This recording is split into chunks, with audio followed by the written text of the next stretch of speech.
FM7. Por una nueva constitución que ponga en el centro de su interés pensiones y salud dignas, lucha contra la corrupción y la delincuencia, regulación de la inmigración, cuidado del medio ambiente y los animales, el derecho al agua y la agricultura campesina, vota por Rodrigo Cuncille, abogado, lista independiente, Sexta Unida, número 12.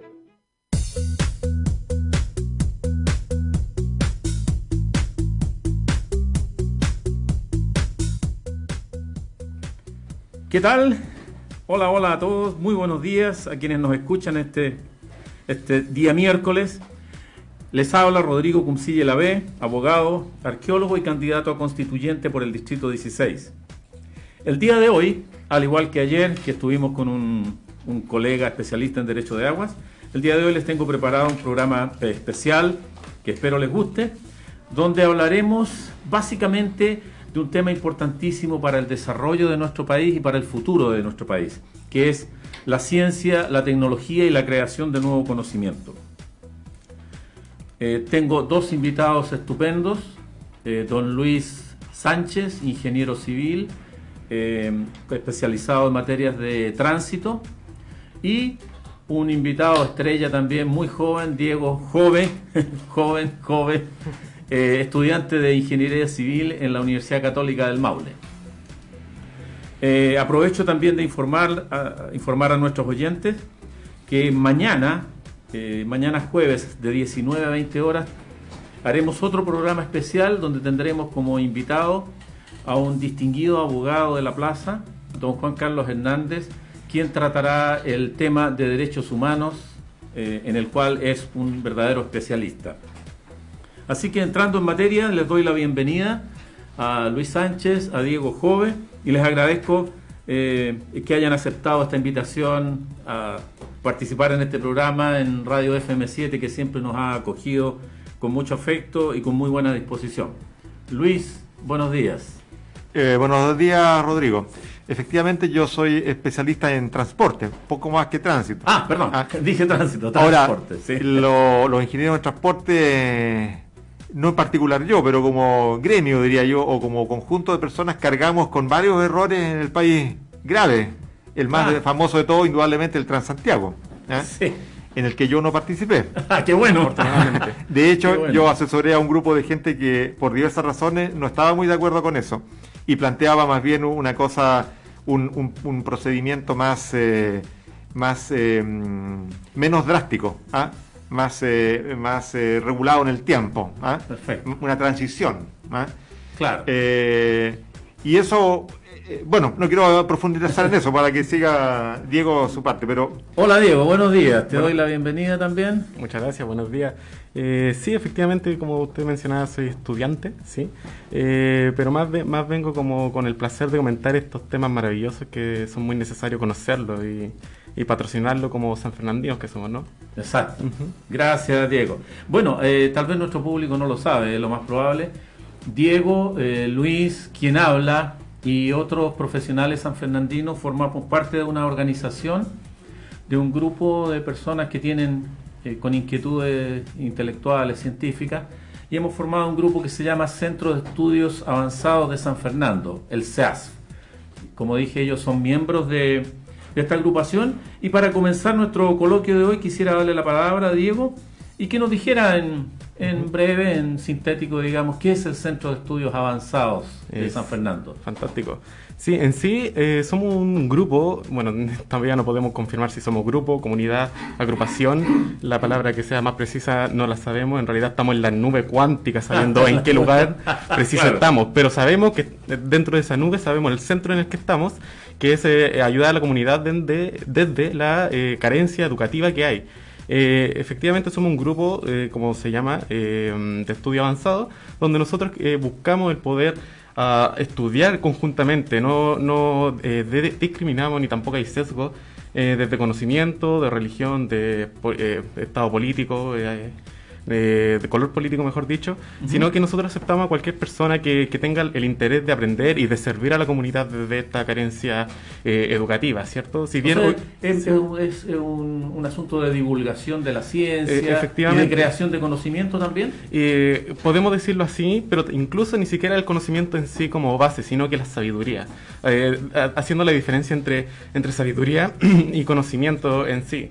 O sea, podemos decir que el conocimiento es fundamental, pero la sabiduría de saber qué hacer con ese conocimiento, como decía un antiguo filósofo francés, la sabiduría es el conocimiento, es la capacidad de qué vas a hacer con tu conocimiento. Entonces Exacto. Nosotros buscamos eso, el poder buscar valores humanos y poder servir. Somos un grupo sin fines de lucro que solo esperamos el crecimiento espiritual o humano que podríamos tener en los valores. Y una frase como para resumir todo esto que estoy diciendo, sí. El famoso filósofo Rainer Feuerstein creó una escuela que se llama, fundador y director del Centro Internacional para el Crecimiento del Aprendizaje Potencial. O sea, él creía y postuló toda una teoría acerca de que una persona puede acrecentar su inteligencia, sea cual sea esa persona.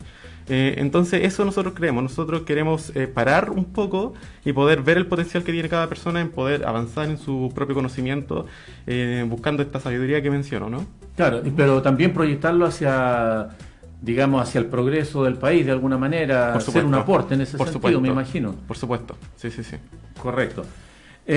Luis, te voy a hacer una pregunta bastante amplia, digamos, y me gustaría tu opinión personal como profesional de la ingeniería y como ciudadano también. ¿Tú cómo ves el panorama actual de la ciencia en Chile en términos genéricos, de la ciencia pura, de la ciencia aplicada? Sí, mira, a propósito de que presentábamos al Centro de Estudios Avanzados de San Fernando, yo creo que para que la comunidad en general cultive el conocimiento, este tipo de instituciones que estamos formando son relevantes porque el conocimiento no solamente el quehacer de un grupo privilegiado, un grupo pequeño, sino que se tiene que irradiar necesariamente a toda la comunidad para que consiga los efectos que se esperan. Y a propósito de que más adelante vamos a hablar de Maturana, yo creo que la palabra fundamental, una de las palabras fundamentales es reflexión. Que seamos capaces de vernos nosotros mismos, vernos en conjunto con los otros seres humanos que nos rodean, con claro. El lugar donde estamos en el planeta, etcétera, etcétera. Ahora, yo creo que como yo no soy científico propiamente tal, sino que soy profesional, hago proyectos, hago cosas concretas, yo creo que un aporte de los profesionales en todas las materias, probablemente, y de todas las personas en general, es hacer bien nuestro trabajo. ¿Por qué? Porque resulta que, por ejemplo, a mí lo que me toca, que el tema de transporte, que tiene unas cosas más bien poco concretas, pero también después se materializan cosas en proyectos bien concretos. Correcto. Si uno experimenta una calle mal hecha, riesgosa, con problemas, sí. Eso tiene consecuencias. Por supuesto, y yo creo que la principal consecuencia, aparte de que pueden haber accidentes, que puede haber mal tránsito, etcétera, tiene consecuencias en nuestros niños. Porque ellos dicen, oye, estamos aquí y estas cosas son imperfectas. Entonces, comparémoslo. Por ejemplo, los autos. Hoy día los autos son una maravilla. Las puertas cierran bien, los vidrios cierran bien, uno lo echa a andar y el auto anda. Es una especie de joya mecánica. Sí. Y cuando un niño nuestro está ahí, dice, oye, esto es todo espectacular, todo funciona, incluso tiene aire acondicionado, etcétera, etcétera, los autos más sofisticados. Y luego ve la realidad nuestra y hay tantos defectos, entonces somos un poco contradictorios en eso. Yo creo que eso impide que nuestros niños tengan una idea de que el perfeccionar las cosas sea una cosa que la comunidad le da una bienvenida. Sí, claro. Y yo creo que eso es el fundamento para que la ciencia haga su aporte a nuestra comunidad ahora, en el futuro. Ahora, por supuesto que estamos en pañales, diría yo. Porque, por ejemplo, el otro día escuchaba una entrevista al director de este centro de estudios ruso que inventó la vacuna Sputnik. Sí. Y él le preguntaban, bueno, ¿y usted se puso la vacuna antes que ninguno? Y él le respondía, bueno, yo me la puse sin ningún temor porque yo sé lo que estoy haciendo. Y sabía que no me iba a morir por no me la vacuna. Claro. ¿Ah? Pero Exacto. después mencionaba en la entrevista que ese instituto tiene 1.500 personas. Entonces uno se pregunta, bueno, esto trabajarán en muchos otros proyectos, en muchas otras vacunas, en muchos otros medicamentos. En cambio nosotros nuestras instituciones son más pequeñas, digamos. Sí, o claro. sea, en medios, en pese a recursos, eso, personal. tenemos algunas lumbreras. Así Pese a es. eso tenemos algunas lumbreras. Porque uno hubiese querido que aquí en el país, nuestros científicos dedicados a la biología, ¿por qué no inventaron una vacuna para la pandemia? Yo creo que tenemos la gente para eso. Luis, en ese Efectivamente.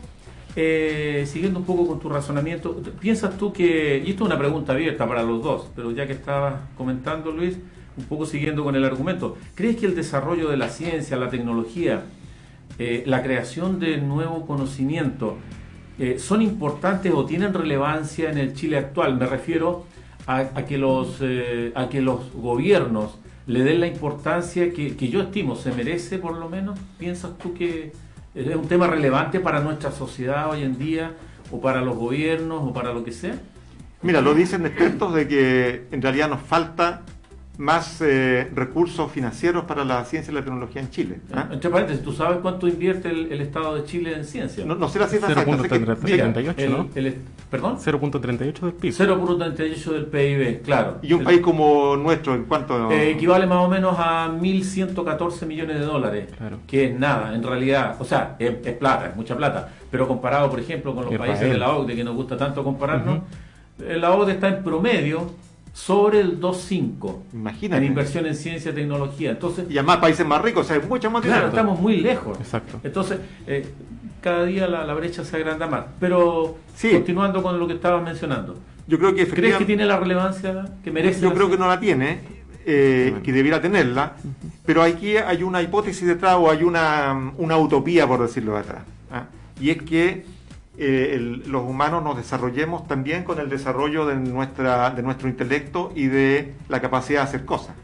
Y yo creo que eso es cierto, porque y después después tú lo vas a tocar de nuevo, pero hay un tema ético también, Sí, claro. de qué hacer con las cosas que se inventan, qué hacer con las cosas que se investigan.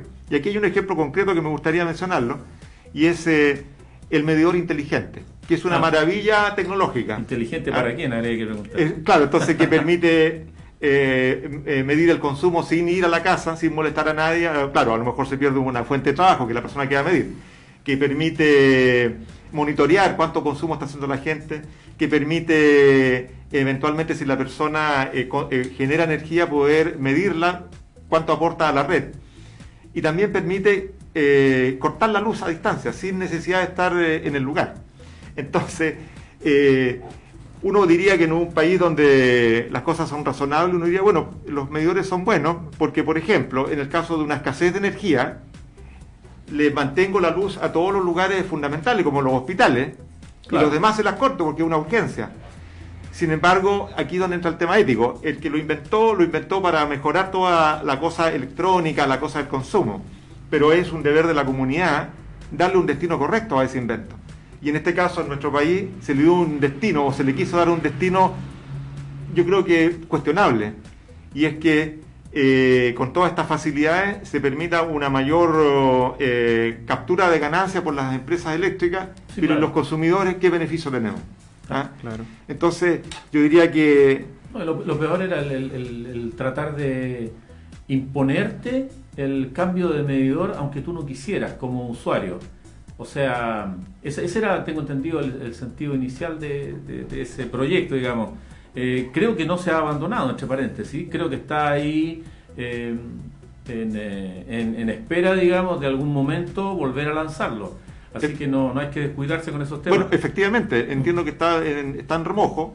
Sí. Y ustedes sabrán que por el solo imperio de la ley, como dicen los abogados, los medidores y los empalmes de aquellas personas que eran dueñas de los medidores y sus empalmes pasan a ser propiedad de las compañías eléctricas. Claro, ese es el otro punto. Y eso dicen que es una cifra en términos de patrimonio de cerca de $1.000 millones en todo el país. No, si en el fondo es un negocio. Es un negocio. Entonces ahí hay un tema ético, porque la comunidad en esa oportunidad tuvo la sabiduría de decir, oye, esto nos parece que hay que discutirlo con detalle. Por lo menos abusivo. Y se pospuso aquello.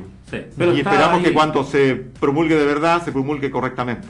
Y no en perjuicio de los usuarios. No con letras chicas. Diego, en ese sentido, respondiendo a la misma pregunta, ¿tú crees que la ciencia, la tecnología o la creación de conocimiento son relevantes en el Chile de hoy? Efectivamente no, pues sí, no, yo creo que no, y basta ver con el PIB, ¿cierto? Con el PIB, donde a diferencia de otros países como Israel, que creo que uno de los que más invierte, tiene el 4%. Creo que el 4.3, algo así. A diferencia de nosotros que tenemos el 3.8, 0.38. Sí. Y claro, y como un poquito agregando todo lo que hemos comentado en esta pregunta, es curioso porque la relevancia que tiene, hay como una cierta impresión ya de como una inseguridad dentro de nuestros propios científicos. Y aquí, como por mencionar algo, cuando tenía 8 años en el terremoto del 2010, fue curioso porque al otro día entrevistaron a un sismólogo cubano que estaba en Miami y estaba diciendo, no, Marcelo Lago lo hizo súper bien. Pero ¿por qué no entrevistaron primero a Marcelo Lago? O sea, no hay hay una desconfianza. ¿Por qué tuvieron que buscar a alguien como viendo lo mayor? Muy típico, claro, viendo a alguien mayor que confirme si está bien o mal lo que está pasando aquí en Chile. Entonces esa desconfianza apunta un poco al tema de la educación. Y eso de mirar siempre hacia afuera. Claro, y no centrarnos en nosotros. Entonces ahí hay una prueba clara. O sea, finalmente, cuando nosotros podríamos confiar en lo que tenemos, en lo que somos, por mirar adentro, no tenemos esa confianza que tenemos para adentro, buscando como aprobación de afuera, mirando hacia afuera, incluso querer imitar a los de afuera, cuando podríamos nosotros mismos tener o sea, hay un potencial, en eso no hay duda, hay un potencial inmenso. Bueno, hablemos de todos los países tienen un potencial, pero Chile, con nuestro propio potencial que tenemos dentro de todos nuestros lugares, de toda nuestra potencial para la ciencia, ¿cierto? Con nuestros territorios, tenemos territorios en la Antártida, la astronomía que tenemos uno de los cielos más limpios, si es que no el más limpio, además de la estabilidad política que puede dar para los países. No hay confianza en eso, no se está viendo en eso, no se está invirtiendo en eso, sino que tenemos que buscar, como en este ejemplo que les di del terremoto del 2010, sino que viendo una aprobación de afuera, sin centrarnos en los de adentro, como Marcelo Lago en ese caso. Correcto. Sí, eso es muy cierto, siempre hemos tenido la mirada, yo creo que desde que nos, entre comillas, independizamos, hemos tenido siempre esa mirada buscando como una aprobación tácita por lo menos de los poderes de afuera, o mirando ejemplos de afuera. Lo hicimos primero con Inglaterra, después con Francia, siempre después con Estados Unidos, pero siempre buscando afuera lo que acá adentro nos sobra, lo que es una barbaridad en el fondo. Desconfiando de nosotros mismos. En ese sentido, digamos, un poco discurriendo en el mismo carril, cuando hay una persona que se destaca en un ámbito de la ciencia, un chileno que destaca, como fue el caso de Humberto Maturana, recientemente fallecido, ¿cómo ven ustedes el aporte de él, no solo a Chile, digamos, como científico chileno, sino que al mundo, por ejemplo, en el campo de la biología? Luis. Sí, mira, yo antes de responder esta pregunta le consulté, lo conversé, más bien dicho, con Darwin Vega. Nuestro querido amigo. Nuestro querido amigo Darwin. Sí, sí. Que tiene nombre de un famoso Darwin. De un famoso científico. Exactamente, y es tan sabio como... Sin duda que él está evolucionando, nosotros tenemos que también. Claro. Y Darwin me dijo, mira, lo más valioso de Maturana es que habiendo conseguido el logro científico que consiguió en estas universidades estadounidenses o londinenses, no sé, en otro país del mundo, el país desarrollado, volvió a Chile a hacer escuela. Exacto. Sí. Y aquí tuvo alumnos y tuvo discípulos. De hecho, conversaba con un colega cuya hija ¿cómo se llama? Socióloga, y ha tenido de profesores a Maturana. Y también a Gabriel Salazar, otro señor famoso historiador. Entonces, él decía que eso era muy valioso, que hacer escuela en Chile. Y yo tengo que decirlo ahora por la radio, porque me pareció muy interesante su planteamiento. Ahora, naturalmente, Maturana hizo aportes mundiales que yo no sería capaz de sopesar aquí frente a ustedes, pero sabemos, ¿cierto?, que una de las cosas fundamentales que hizo junto a Varela fue este concepto del hacerse a sí mismo de los seres vivos, el autopoiesis, que le puso nombre, inventó una palabra. Sí, una no, palabra. No es cosa de poco, inventó una después palabra. se adoptó, Que la adoptó mundialmente. Sí. Y después todos andan aplicando la autopoiesis en todas partes. Sí. El hacerse a sí mismo, que es un atributo fundamental del ser viviente. Del ser viviente. Exacto. Entonces, yo Creó una naturalmente escuela, en definitiva. creo una escuela. Yo naturalmente leí algunas cosas de Maturana hace mucho tiempo, y a mí me gustó este tema de que el hombre dice que somos biológicos, que somos básicamente biológicos.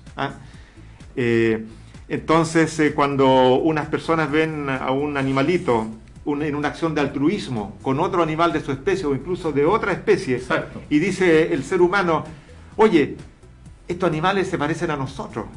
Entonces, Maturana le diría, no, señor, en realidad usted como ser humano se parece a esos animales. Claro. Usted como o sea, animal humano. Claro, como animal humano tiene estas cosas porque estos otros también la tienen, porque es parte de la evolución de la biología, terminar generando estos seres complejos, ¿cierto?, multicelulares, etcétera, etcétera, que Claro. tienen estas cualidades, entre otras, de ser amorosos, Exacto. o de lo que nosotros hemos conceptualizado como ser amoroso, Claro. que es una cosa fundamental para los seres vivos, ser amoroso con su Exacto. cachorro. Pero esa es una mirada muy narcisista, porque siempre estamos diciendo, mira, Sí, los porque se animalitos parecen a a nosotros. nosotros, como Claro. si nosotros fuéramos la Claro. gran cosa. O sea, Entonces yo diría que eso es lo que a veces los aprendí, animalitos eso son por lo muy menos lo que a mí fuertes. me pareció muy destacable de Maturana. Sí. Y que el ser cuando se desintegra, cuando muere, deja un vacío. Claro. Y bueno, el vacío que nos dejó Maturana, indudablemente. Tremendo, tremendo. Sí. Diego, ¿cuál es tu visión a este respecto? Bueno, la pregunta en sí habla de la biología, en el campo de la biología. Lamentablemente no somos muy expertos Y en ese ojo, tema. que también Sí. él hizo aportes también inmenso en mundo. en el ámbito de la filosofía. Exacto. Eso también es relevante. De hecho, eso un poco quiero comentar. O sea, finalmente conocemos el concepto autopoiesis, pero no con el lujo y detalle que lo podría conocer un biólogo, ¿cierto? Claro. Pero yo quiero como recordar un poco eso, que él hizo una escuela. Y es muy curioso porque como hay una coherencia entre la autopoiesis y el crear escuela. O sea, él Claro. estuvo viviendo en otra parte del mundo, pero volvió a Chile con su agradecimiento hacia Chile. Él mencionaba que él estudió gratis y también mencionaba que la medicina pública, los hospitales públicos lo salvaron. Él tuvo una enfermedad. Claro. Entonces, ¿qué quiero decir? O sea, finalmente él regresó y hizo escuela, y es bien curioso dónde hizo la escuela. La hizo primero con los presos políticos en la cárcel, po. Ahí donde hizo si mal no recuerdo, se llama la Escuela de Altos Estudios Políticos. ¿Sí? Entonces, ahí hay una coherencia, o sea, el autohacer país, o sea, él dejó un legado dentro de Chile por su mirada a ver a Chile, a crear algo en Chile. O sea, donde cualquier persona vería algo que no puede avanzar, él se quedó y avanzó. O sea, hay una coherencia en autohacerse. Exacto, eso es notable. Entonces, como que eso me gustaría rescatar de lo que podemos entender o saber de este gran personaje. Es eso, hay esa coherencia que tiene entre su discurso de la autopoiesis, del autohacerse, y efectivamente el crear esa escuela en un lugar donde cualquier persona vería barro, él vio oro. Hizo y pulió este oro. Y ahora tenemos la escuela de altos estudios políticos gracias a lo que él vio. ¿Me entienden o no? Entonces quiero un poco como dejar esa coherencia, el poder ver, el parar y ver algo potencial dentro de algo. Y mirar. Claro, eso que tiene que ver mucho con el tema del tema científico también, o sea, el tema de científico en el sentido de la comunidad, definitivamente. en el sentido de que las personas y el conjunto de las personas, en la medida que tienen autoestima personal y autoestima colectiva, como decías tú, Rodrigo, no andan mirando tanto el otro, exacto, sino que se miran a sí mismos un poco más y claro, se tienen confianza Exacto. en avanzar un poco, en hacer eso un nos paso. falta. Y eso, y ver déjame algo. decirte que eso es Avanzar desde el motivo por el cual estamos haciendo en definitiva, se está haciendo el tema de la nueva Constitución. ¿Por qué? Porque las personas, cuando se manifestaron, es un buen signo. en el fondo hay una autoestima. De decir, de buscar algo. tenemos que crear algo y creernos nosotros mismos. Claro. Y eso ha llevado a que finalmente haya esta elección el fin de semana próximo, en que se van a elegir los convencionales. Y bueno, es un acto de autoestima. Una construcción colectiva, exactamente. Claro, el reconocer que no es un buen símil. Claro. En ese sentido digo, y relevando esto de Humberto Maturana, ¿cuáles piensas tú que son las razones históricas del bajo nivel de inversión en ciencia en el país? ¿Es un problema de las autoridades, de ceguera, de desinterés, ignorancia? ¿A qué se debe? ¿Por qué ningún gobierno, y esto les cae a todos, independiente del signo político, ningún gobierno en realidad se ha tomado la ciencia en serio? ¿A qué crees tú que Sí, que yo se debe? encuentro una pregunta bastante fuerte y que podríamos abarcar varias áreas de la ciencia, no sé, por sociología, para estudiar este efecto, psicología, para ver lo mismo. Me refiero más bien a la ciencia pura, a la ciencia aplicada. Por supuesto, no, lo que yo digo es que poder entender por qué no se ha aplicado la ciencia, por qué no se ha buscado ciencia, yo creo que tiene que ver con muchas áreas de la ciencia. Podríamos mencionar, bueno, de primera esta pregunta se le puede hacer a cualquier país de Iberoamericana, ¿ya? Sí, claro. Porque ningún país tiene un Nobel de física, por lo menos, ¿ya? Que es lamentable. Pero se podría decir, insisto, esto como una visión desde mi punto de vista, conversado con Darwin Vega también, que puede ser la falta de visión dentro de esto, porque hay una capacidad o una búsqueda. Si hablamos desde la política, hablamos desde una búsqueda inmediata, de conseguir algo rápido. Y si pensábamos, la ciencia te va a tener que invertir tiempo para ver frutos a futuro. Sí. ¿Ya? Entonces podríamos verlo desde esa área donde uno quiere recibir las cosas más rápido. No, además que el tema esencial de la política no es la ciencia, es el poder. Exacto, Ese es el tema de la política. Exacto, el y poder, conseguir punto. cosas rápido. No le interesa nada más. Y entrábamos un poquito en esta conversación de que si un político, si un presidente se enfocara solo en la ciencia en su periodo de mandato, lo más probable es que el pueblo diría que fue un mal presidente. ¿Por qué? Porque no vio cosas nuevas, pues no vio cosas prácticas rápido. Entonces ahí también hay un problema de la educación de las personas, de nosotros mismos, que no estamos valorando la ciencia como ciencia, sino no la estamos valorando como lo que debe ser la ciencia, como era la segunda pregunta, si tiene el mérito que merece. Entonces es un problema un efecto en realidad que se generó muy espontáneamente, pero necesita un condicionamiento desde la base, desde lo que somos, desde lo que pensamos. O sea, si no podemos estar criticando, o sea, si un presidente llegara ahora y cambiara todo este concepto de la ciencia, invirtiera harto en el PIB hacia el área de la ciencia, recuperara lugares e invirtiera en eso, debería considerarse un muy buen presidente buscando este poder de la ciencia, pero sería exactamente lo contrario. Lo más probable es que se consideraría un mal presidente por el mismo efecto, ¿no? Claro, es una visión Sí, indudablemente con una miopía. Exacto. ¿Cómo crees tú, Diego, que se podría entonces, para tratar de revertir esta tendencia Exacto. que parece darse, revertirla y estimular, incentivar el interés, el cariño por la ciencia, por el conocimiento en nuestras escuelas, establecimientos educacionales? ¿Cómo crees que se podría hacer? Definitivamente. ¿Cómo hacer la ciencia, el conocimiento atractivo para las personas? Claro, definitivamente con profesores de excelencia, ¿sí? De primera, yo creo que un profesor, o sea, por ejemplo, Darwin Vega es un profesor y a mí personalmente me ha marcado la vida, por cómo él ha sido. Y gracias a él yo puedo decir que estoy estudiando hoy en día, ¿me entienden? Entonces, con profesores de excelencia primeramente que marquen la vida de alumnos. Una cosa paradigmática. Exacto. Y también, como incluyendo un poco en los profesores de excelencia, así profesores apasionados por enseñar. Hablábamos aquí afuera sobre esta pasión que entregan gente que sencillamente es adicta, no sé, a bailar, como comentábamos, o es adicta a mil cosas. Gente que sea adicta a enseñar, adicta a enseñar bien y a enseñar valores e integridad finalmente. Y sumándole a eso también me gustaría como agregar el tema de los laboratorios, ¿ya? O sea, por ejemplo, aquí en el liceo... La infraestructura, digamos. Claro. Incluso laboratorio esencial, así con los implementos de laboratorio. Ya. Y yo quiero dar el caso, como no sé, se da mucho este efecto aquí en San Fernando. El Liceo Leandro Chilling tiene un laboratorio fantástico. O sea, uno va para allá y es increíble el laboratorio que tiene el Liceo Leandro Chilling. pero pasa un efecto que pasa en todo Chile, que no se va mucho a los laboratorios por miedo a que se rompan las cosas, ¿cierto?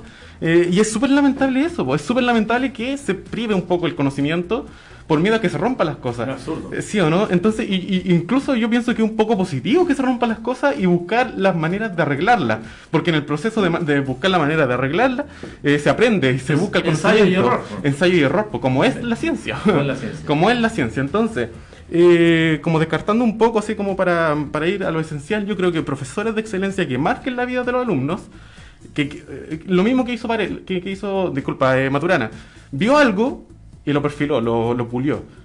Profesores que vean algo en los alumnos con este mismo concepto que mencionaba al principio de esta capacidad de poder seguir aprendiendo, del crecimiento del conocimiento, profesores que vean eso y se queden ahí para pulirlo.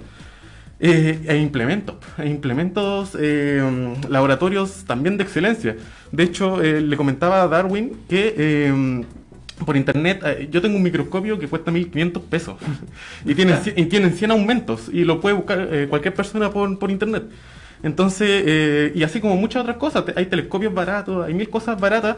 Entonces, en el proceso se puede aprender y no hay que privar el método de aprendizaje didáctico, ¿cierto?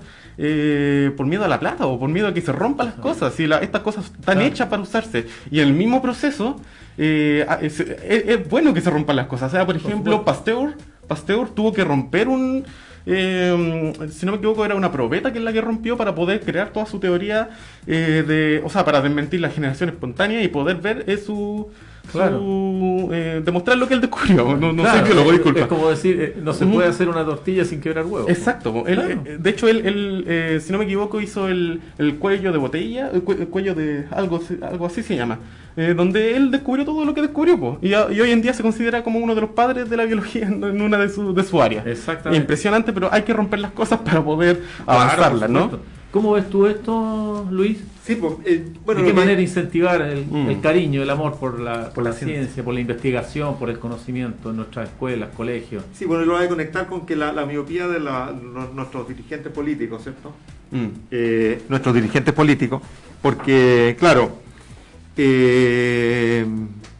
tal como decía Rodrigo, ven cosas concretas, o tú también, Diego, cosas inmediatas. Y resulta que la ciencia también puede generar cosas inmediatas, porque, por ejemplo, si hay, como decías tú, un laboratorio, resulta que las cosas se rompen, entonces hay que ir a un taller a arreglar las cosas. Entonces, ese taller se empieza a especializar en hacer cosas, instrumentos científicos, que hoy día nosotros los compramos fuera del país. Claro. Pero al final de cuentas, Alemania, los instrumentos responden a principios bien concretos, que es posible hacerlos. Y aquí hay un ejemplo bien interesante de un investigador de un científico chileno, el señor Cordaro, un ingeniero de la Chile, que empezó a medir radiación cósmica, esto que nos cae todos los días desde el espacio, ¿El de microondas? Que son diversos tipos de partículas cósmicas, y los instrumentos los hizo él mismo, porque sabía los principios, y fue a un taller, digamos, y le hicieron incluso habla de que usó unas tapas de olla. Imagínate. Entonces, ¿por qué? Porque conocía el concepto y lo tuvo que materializar en algo concreto para medir sus cosas. Entonces, si uno fabricó su propio instrumento. Y inventó su propio instrumento. Y se lo hicieron en un taller, probablemente fue ahí, no sé, Avenida Mata en Santiago, y le hicieron unos hoyos a la tapa, qué sé yo. Entonces, también generó en definitiva trabajo, ¿te das cuenta? Claro. Estaba acá cerca de Lituecha hace pocos días atrás, que están haciendo unos trabajos con ¿cómo se llama? Con una cosa que se llama alquilain, que es romper con un arado la tierra, pero no romperla, sino que hacerle un hoyo por debajo, por decirlo así, para que capture el agua cuando llueve en el invierno. Eso es todo secano costero. Sí. Bueno, ese arado es un arado carísimo que lo importó el INEA probablemente, y sin embargo nuestro agricultor de ahí le sacó fotos y todo porque él quiere mandarlo a hacer. Entonces, ¿qué significa eso? Significa que va a haber un taller metalmecánico que va a hacer este arado, que es una cosa tecnológica, digamos.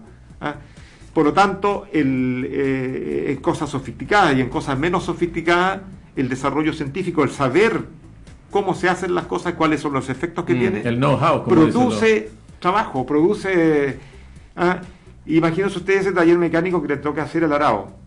Esos obreros están felices haciendo su taller, su instrumento, porque es una máquina nueva. ¿Ah? Es un desafío. No es lo típico de siempre que tienen que soldar 2 fierros, ¿no? Claro. Aquí es una cosa más sofisticada. Más compleja. Entonces, por supuesto que genera también trabajo inmediato, y eso es la miopía que tenemos. Entonces las empresas más grandes dicen, no, esto lo importamos la máquina, importamos cualquier cosa. Matamos la creatividad nacional. Y no lo hacemos nosotros. ¿Ah? Por supuesto que a lo mejor no va a quedar tan bien, pero si vamos a comprar uno, en lugar de comprar uno, hagámoslo acá, o compremos uno y hacemos una copia, qué sé yo. ¿Ah? El desarrollo científico tiene la gracia de que esas cosas las ven en su esencia y por tanto se hacen bien. ¿Ah? Claro. Y se perfeccionan. Y eso nos falta ese encadenamiento de lo científico a lo más, al maestro que hace el trabajo. Y se puede hacer. En esa misma línea, Luis, ¿tú crees que Chile puede llegar a ser un país desarrollado en el buen sentido? O sea, un país de lo que se denomina el primer mundo, digamos, sin invertir crecientemente en ciencia, en tecnología, en conocimiento, en las nuevas áreas que se están creando y trabajando hoy en día. ¿Crees que podamos llegar a ser, o estamos condenados a la medianía en la tabla si no hacemos una apuesta fuerte? Yo creo que la respuesta a esta pregunta de Rodrigo es obvia. No podemos llegar a desarrollarnos si no avanzamos en nuestra inteligencia en general, digamos. ¿Ah? Y en nuestra reflexión individual y colectiva de cómo queremos compartir la vida con los demás seres humanos en nuestra comunidad en el futuro. ¿Ah? Porque a lo mejor puede ser que la gente quiera más bien el área artística, por decir algo, y nos transformamos en un pueblo de cantantes. ¿Ah? Y disfrutamos de que todos canten, de que todos bailen. ¿Ah? Pero también tenemos que hacer los instrumentos para tocar la música. Por supuesto. Y hay que haber un taller de luthiers. Exacto. Pero lo que incluye eso es como la pasión de eso, pues, el poder comunicar. ¿Cómo lo ves tú, Diego? O sea, no, desde la podrá llegar a... No. Sin invertir en ciencia, en tecnología, no, imposible. O sea, bueno, lo mencionamos al principio que no es bueno mirar para afuera, que deberíamos centrarnos en nosotros, pero ahora voy a hacer un caso omiso a eso que dijimos, diciendo que sí, pues, hay que ver el caso de afuera. Pues, o sea, todos los países que invierten en ciencia crecientemente han llegado a ser países primermundistas. No creo que sea una posibilidad llegar a ser un país primermundista sin invertir en ciencia, precisamente por ver lo de nosotros mismos, volviendo acá a Chile. O sea, cuando vemos lo de nosotros mismos, por ejemplo, en vez de vender el cobre, trabajar nosotros mismos el cobre. ¿Me entiendes o no? Entonces, el ver dentro de nosotros e invertir dentro de esa ciencia puede hacernos llegar a ser un país primermundista al ver lo que tenemos, al ver la capacidad que tenemos e invertir en ella. O sea, somos un país que tiene litio, que tiene cobre. Hagamos nosotros los celulares, pues. Hagamos nosotros los celulares ¿por tenemos qué, la materia prima. ¿Por qué tenemos que venderlo y después volver a comprárselo a los chinos? Claro, a 10 veces el precio a 10 veces el precio con que le vendemos el cobre. Mejor hagámoslo nosotros mismos y vendámoslo y hagámoslo un país primermundista precisamente por eso, acabando también con el hambre chileno. Pero eso requiere un cambio de mentalidad que tiene que hacerse. Es toda una metanoia. Sobre todo en el ámbito político, porque en el ámbito político son muy pocos los políticos que se preocupan del tema de la ciencia, salvo algunas honrosas excepciones por ahí, 2 o 3, claro, no más, pero el resto son absolutamente refractarios y ciegos al respecto, no ven nada. Sí. Es todo un cambio ven la pelea corta, la cosita local, digamos, el tema del poder, que es lo único que le interesa, y el resto no le interesa. Es toda una metanoia, como decían los griegos, un cambio de mente directo, desde las raíces, ver totalmente distinto este proceso. Luis, siguiendo un poco la misma temática de creación de conocimiento, de desarrollar este gusto, esta cosa lúdica de ir al encuentro de la ciencia, del nuevo conocimiento, de buscar, de investigar. ¿Qué rol crees tú que está jugando una institución relativamente nueva que tenemos aquí en nuestra región, una institución Nobel de nivel universitario, como es la Universidad de O'Higgins? ¿Qué rol crees tú que está jugando en este sentido? ¿Cómo lo ves tú? Bueno, yo creo que, según entiendo, ¿cierto?, la Universidad de O'Higgins partió por un requerimiento de la propia comunidad de la región. Y yo creo que ese inicio ya es valioso, porque significa que esto que estamos hablando de la autoestima, sí, cobró consiguió un objetivo, alcanzó un objetivo fundamental, que es decir, mira, nosotros para desarrollar nuestra autoestima tenemos que desarrollar nuestro intelecto. Y qué mejor que una universidad, que se supone que es una institución dedicada al cultivo del conocimiento, claro, a la búsqueda de nuevo conocimiento, a la aplicación de conocimiento. Entonces yo creo que en ese sentido la comunidad es la que tiene que marcarle la pauta a esta universidad, en el sentido de que, primero que todo, ¿cierto?, por supuesto, eduque o instruya a los niños de acá y que estudien en la Universidad de O'Higgins, ahora que ya está funcionando plenamente, y que se vuelque también un poco a resolver problemas locales, problemas de la región. Eso es importante. Y yo creo que están siguiendo el proyecto, parece muy correcto, porque ustedes, no sé si lo saben, los académicos de la universidad son antes que todo investigadores en sus respectivos temas, y hacen clases en una porción no total de su horario de trabajo. Y eso es fundamental porque están investigando, están creando conocimiento, están tratando de aplicar conocimiento que se conoce en el mundo a la región, a nuestra realidad acá regional. Claro. Y por lo tanto, pero yo creo que lo fundamental es que la comunidad, digamos, organizada y la idea crea en su universidad y le vaya dando un rol para que lo vaya cumpliendo. Tener la confianza en ese sentido, Luis, ¿tú ves alguna relación, digamos, entre esta inversión académica, digamos, en el caso de la universidad, esta apuesta académica por la ciencia, por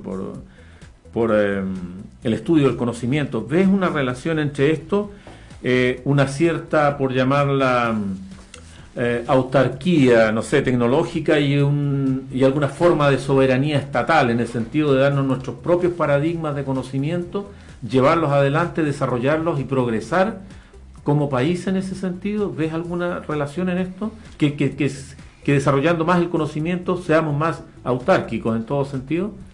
Sí, bueno, yo he escuchado la crítica, que me parece que la comparto, o sin conocer el mundo científico académico, digamos, directamente, porque no pertenezco a ese mundo, de que hay una cosa que ha ocurrido, de que se ha, entre comillas, neoliberalizado la carrera académica. Todos buscan tener publicaciones en revistas internacionales indexadas, qué sé yo, y por eso lo evalúan. Sí. Gabriel Salazar habló de eso. Gabriel Salazar habla de eso, porque él tiene la experiencia de su propia área del conocimiento de la historia, la psicología, la sociología dentro de las diversas universidades. Bueno, y eso lo ve uno. Entonces, uno como ciudadano dice, bueno, y estos señores están recibiendo financiamiento público para investigar algo, pero su lógica es hacer una publicación en una revista indexada sueca, y eso le mejora el sueldo a lo mejor, o le mejora su calificación.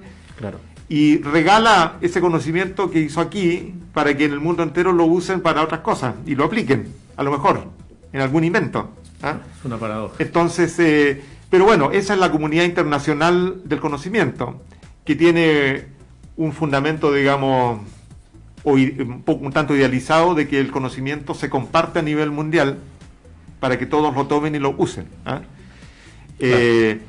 Pero bueno, eso es así. Pero yo veo que acá los científicos de esta universidad, los académicos de acá, y probablemente de todo el país, en buena medida, están pensando, yo creo, y espero que así sea, en los problemas nuestros, los problemas locales. Ahora, al menos en el área de la sociología o la historia, no se ha visto mucho, excepto por algunos pocos científicos que, por ejemplo, predijeron en alguna medida este tema del malestar social que culminó en el estallido social. Entonces ahí uno podría decir, oye, no le apuntaron porque andaba medio perdido. Claro. Así que ahí tendríamos una calidad no tan buena de científico. Pero bueno, yo creo que eso. ¿Cómo analizas tú ese tema, Diego? La importancia, digamos, de poseer nuestros propios paradigmas científicos, nuestros propios paradigmas de conocimiento, digamos. ¿Cómo lo relacionas con esta especie de autarquía tecnológica o esta soberanía del Estado, por llamarla de alguna manera? No sé si es el término más apropiado. Claro, está yendo un poco... ¿Crees que una puede llevar a la otra? A eso me refiero. Bueno, sí, es un poco difícil la pregunta, para mí si están directamente relacionadas.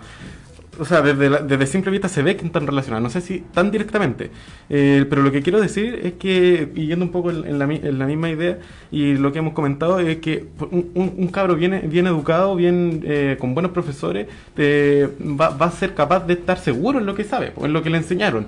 Y yo creo que hoy en día rara vez tenemos jóvenes que están seguros en lo que le enseñaron. Está este efecto de estudiar para la prueba, que se dice, ¿cierto? Que no el estudiarlo para aprenderlo. Ese es un tema medio inmediatista. Claro, entonces en ese mismo sentido, al tener desconfianza en nosotros mismos, al mismo tiempo no nos hace confiar en nuestro gobernante, y al mismo tiempo no nos hace confiar en nosotros mismos, ni confiar en nuestras zonas, y etcétera. Capacidades. Exacto, en nuestras capacidades. Y al no confiar en nuestras capacidades, no podemos dar la capacidad de ser algo. Finalmente estamos como a la deriva. De crear algo propio. Claro, exacto, pero que venga alguien más. No, claro, como que venga otro a hacerlo. Exacto, y que nos motive a hacerlo, pero nunca el motivarnos nosotros mismos. Entonces, en esa misma rama, conseguir una soberanía estatal, un lugar totalmente confiado en sus capacidades y sin depender de otras partes, necesita un cambio desde la raíz, pues, desde la educación, como habíamos hablado. Entonces, invertir en ciencia, invertir en esas áreas y ser un país que sea conocido por su ciencia va a generar cabros que saben lo que hacen, saben lo que saben. Conciencia del propio valor. Exacto. Entonces, cuando uno tiene esa conciencia del propio valor, yo creo que ahí sí se podría dar una capacidad mucho más posible dentro de la autonomía, de la soberanía estatal. ¿Sí? Sí, voy en este punto quisiera decirte, Rodrigo, ya que tú estás, esperemos que seas electo constituyente. Gracias, para que por supuesto. Así lo espero. Sí, y, ¿cómo se llama? Que en este tema de la soberanía, yo creo que lo que nos hace falta, tengo la impresión, es más autoestima, en el sentido de que yo creo que ustedes lo están teniendo con esto de la Sexta Unida, ¿cierto? Porque ¿qué están planteando? Yo creo que lo que están planteando es, mira, nosotros tenemos que tener una deliberación entre nosotros acá en la región y poder llevar estos planteamientos a la Convención Constitucional. Claro. Y yo creo que en la medida que esa soberanía, ese desarrollo de la soberanía local se haga patente y se practique, va a fortalecer al país completo. Por supuesto, por supuesto. Luis, y yendo a una pregunta un poco más de fondo, más filosófica, si tú quieres, ¿crees que basta con porque hemos hablado harto de desarrollo científico, de la tecnología, creación de nuevo conocimiento, investigación en nuevas áreas del conocimiento, que hay muchas y muy interesantes hoy en día, la robótica, la bioingeniería, la computación cuántica, etcétera, etcétera? Bueno, ¿tú piensas que para considerarnos un país no solo desarrollado, sino civilizado, por decirlo en términos clásicos, pienso en la Grecia clásica, pienso en la época del Renacimiento, ¿crees que basta con el desarrollo científico meramente, dejando de lado o dándole menor preponderancia a factores como la dimensión ética o valórica de la enseñanza misma? ¿Piensas que basta con el mero desarrollo, digamos, y dejando como en un segundo plano la dimensión ética, valórica de la enseñanza de la ciencia para ser un país desarrollado? Y yo creo que no, obviamente que no, porque por ejemplo grandes desarrollos científicos como la energía nuclear, ¿cierto? Se usó para matar personas, es un ejemplo clásico de científicos que, entre comillas, se podrían haber divertido, ¿cierto? Y haber disfrutado de sus logros científicos propiamente tales, pero que se utilizó en forma terrible. Se arrepintieron tarde. Y yo traía, por eso me adelanté con el ejemplo del medidor inteligente, que también es una joya electrónica, pero que después al servicio de quién se pone a disposición, con qué ética. Entonces ahí donde, gracias a que estamos en este tiempo constituyente, es otro deber, otra tarea para Rodrigo. otra tarea. Unas tareas para nuestro constituyente. Claro. En el sentido de que el control, el final de cuentas, de los desarrollos científicos, que ojalá que se hicieran, y muchos, tienen un control político. Y el control político es el control de la comunidad. Exacto, del pueblo soberano, exactamente. Y en ese sentido, fíjate, me recuerda un poco, volviendo un poco a los aportes que hizo Maturana, también en el campo de la bioética. Ahí toca un punto esencial, ¿te fijas? Es porque hablar de ciencia despojada de lo otro es una cosa muy fría, muy mecánica. Entonces, cuando tú introduces el valor de la ética, el valor de mirar al otro, la empatía respecto del otro, cambia la forma como enfocan los problemas. Y en ese sentido también me gustaría plantearte, así como última pregunta para ir cerrando ya, creo que estamos cerca, y yendo a una cosa puntual, aplicada y que nos toca directamente, digamos, ¿cómo podría contribuir? Porque, bueno, tú, Luis, eres ingeniero y Diego también está en camino de serlo. ¿Cómo creen ustedes que puede contribuir esa rama del conocimiento tan importante, la ingeniería, por ejemplo, en nuestro caso particular, con esta crisis hídrica que tenemos, a mitigar la crisis hídrica? ¿Cómo crees tú que la ingeniería puede ayudar en ese proceso? Bueno, yo como vengo del transporte no soy muy especialista en el agua, pero... No, pero me refiero, digamos, al aporte en tanto disciplina. Pero conceptualmente tengo un ejemplo concreto, digamos, de que un ejemplo desastroso de nuestra área del transporte, sí. El Transantiago, digamos. Entonces, ¿por qué? Porque en el tema del agua también, ustedes bien saben que hay grandes proyectos, ¿cierto? Por ejemplo, llevar agua del sur al norte. La carretera hídrica. La carretera hídrica. De, ¿cómo se llama? Desalinizar agua. Sí. Grandes cosas. Bueno, la de la desalinización puede ser más bien locales, pero obviamente que hay economías de escala si es más grande, especialmente en el norte.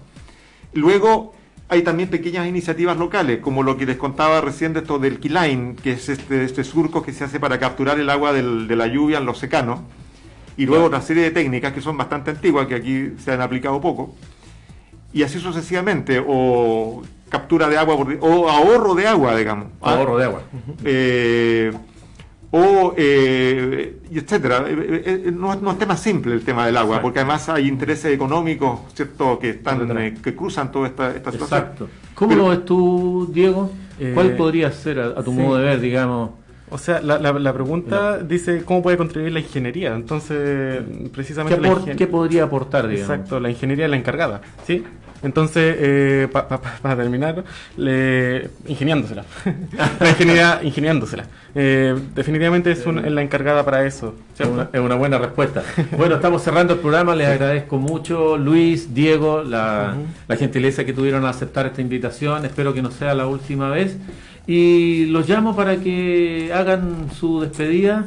Al terminar el programa, se despidan de nuestros auditores, de las personas que nos han seguido a través de la emisión. Muchas gracias por la oportunidad, y precisamente todo lo que hemos hablado desde el área de la ciencia y de los cambios de la ciencia, lanzamos a Rodrigo Cumcille como nuestro encargado para eso. Así que si quieren que la ciencia tenga más relevancia dentro de la Constitución, vote por Rodrigo. Muchas gracias Diego. Luis. Oye, yo vine a esta reunión acá, que se transmitió por la FM7, porque como nos convocaba Rodrigo en su calidad de candidato a constitucional, dije, bueno, esto es un debate, esto es una deliberación que vamos a hacer. Y este mismo ejercicio yo lo invito a él a que lo haga con el resto de la gente, ¿cierto? Porque yo aspiro a que esos sean nuestros constituyentes, que sean quienes lleven nuestra voz a la convención, y espero por lo tanto que Rodrigo, que ya hace este ejercicio acá, lo siga haciendo y nos lleve la voz a la Constitución, a la Convención. Por supuesto.